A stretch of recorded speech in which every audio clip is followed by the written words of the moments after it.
Hello friends, আমি তনুরা। আশা করি আপনার সবাই ভালো আছেন। আজকে আমরা আশা করবো তার জন্য আমাদের কাছ থেকে কতগুলো আমরা পাইনি 8টার মতন, আর একটা ছলা দিয়ে আমরা চষাটা সুন্দরভাবে চলে নিয়েছি যাতে আঠালো ভাবটা চলে যায়। আর এখানে আমি পরিষ্কার পানিতে ধুয়ে আমরা এগুলো নিয়ে নিচ্ছি। ছুরি দিয়ে কাটবো, তার জন্য আমি একটা ছুরির সাহায্যে আমরাগুলোকে আর মাঝখান দিয়ে কাটে নিচ্ছি।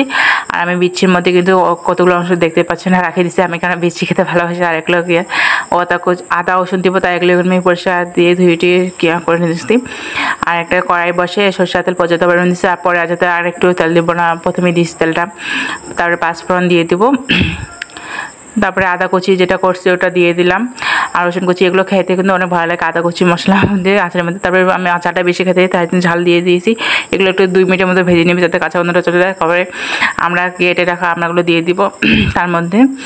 এখন ওগুলো একটু ভাজে নেব। 2 মিনিটের মতন ভাজা হয়ে গেলে তার মধ্যে লবণ হলুদ অ্যাড করে দিব পরিমাণ মতো, যার যেটা স্বাদ মতন মনে হয়। এগুলো এখন ভাজে নেব 2 মিনিটের মধ্যে। তারপরে আমি গুড় দিচ্ছি এটা কালার আসার জন্য, আর একটু সামান্য পরিমাণ চিনিও দিছি। তারপরে ম্যাজিক মশলা পাওয়া যায় বাজারে, ওটা দিয়েছি 5 টাকা দামে। আমার বাসায় তেঁতুল ছিল না, দেখি করে বাজার থেকে নিয়ে আসি তেঁতুলের প্যাকেট 5 টাকা দামে, ওটা দিয়ে দিলাম, অ্যাড করলাম। আর এখানে আমি বাড়িতে যেগুলো মশলা থাকে ওগুলো অ্যাড করছি, গরম মশলা, ওগুলোর জিরা গুঁড়া। তারপরে সামনে আমি জল দিয়ে বসে দিচ্ছি একটু সিদ্ধ হওয়ার জন্য। তারপরে একটু ঢাকনা উঠলে আমি আবার নাড়ে চাই দেবো, একদম মাখা মাখা হয়ে যাবে। যখন তেল ছাড়বে তখন মনে করবো হয়ে গেছে।